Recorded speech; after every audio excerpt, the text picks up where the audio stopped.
रामायण कथा भाग 73। श्रीमद् गोस्वामी तुलसीदास जी द्वारा लिखित श्री रामचरितमानस सुंदर कांड। जब हनुमान जी बंधन से छुटके अटारी पर जा बैठे, उस समय भगवान की कृपा से ऊंचाशो पवन चलने लगे। हनुमान जी अट्टहास करके गरजे और आकाश में इतने बड़े हो गए। उनकी देह इतनी विशाल हुई कि लोगों की नजर नहीं पहुंचती। फिर भी बड़ी ही फुर्ती से वह एक महल से दूसरे महल चढ़ जाते हैं और अपनी जली हुई पूंछ से सारे नगर में महल में आग लगा रहे हैं। पूरा नगर जल रहा है, लोग बेहाल हो रहे हैं। आग की करोड़ों भयंकर लपटें झपट रही है। हाय बप्पा, हाय मैया, इस मुसीबत से हमें कौन बचाएगा। चारों ओर से लोग चिल्ला रहे हैं, अपने आप को बचाने की दुहाई लगा रहे हैं। सब एक दूसरे से कह रहे हैं, हमने तो पहले ही कहा था कि ये वानर नहीं है। वानर का रूप धरकर कोई देवता आया है। साधु के अपमान का ये फल है कि पूरा नगर अनाथ की तरह जल रहा है। हनुमान जी ने एक ही क्षण में सारा नगर जला दिया, एक विभीषण का घर ही नहीं जलाया। हनुमान जी ने एक ओर से दूसरी ओर तक सारी लंका जला दी। फिर वह समुद्र में कूद पड़े।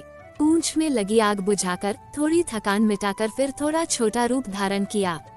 फिर हनुमान जी जानकी जी के सामने जा खड़े हुए। प्रणाम करके हनुमान जी ने जानकी जी से कहा, माता मुझे कोई निशानी पहचान दीजिए, जैसे रघुनाथ जी ने मुझे दिया था। तब सीता जी ने चूड़ामणि उतार कर दी। हनुमान जी ने उसे हर्ष पूर्वक ले लिया। तब जानकी जी ने कहा, है तात, प्रभु से मेरा प्रणाम कहना और उनसे कहना, प्रभु आप तो दिन दुखियों पर दया करने वाले हैं। अपने सेवक पर तो आपकी विशेष कृपा रहती है। फिर मुझ दुखियारी से ऐसी कौन सी गलती हो गई जो आप मेरी ओर देख नहीं रहे। मुझ पे दया करे और मेरा ये भारी संकट दूर करे।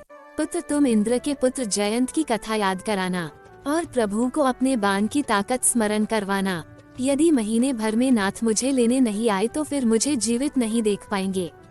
हे पुत्र तुम ही कहो मैं किस प्रकार प्राण को रखूं। तुम भी अब जा रहे हो। तुमको देखकर मुझे उम्मीद जगी थी, मेरे कलेजे में ठंडक हुई थी। तुम्हारे जाने के बाद फिर से वही दिन और वही रात। हनुमान जी ने जानकी जी को समझाकर बहुत प्रकार से धीरज दिया। फिर उनके चरणों में सिर नवाकर राम जी के पास जाने के लिए प्रस्थान किया। चलते समय उन्होंने महाध्वनि से भारी गर्जना की, जिसको सुनकर राक्षसों की स्त्रियों के गर्भ गिर गए।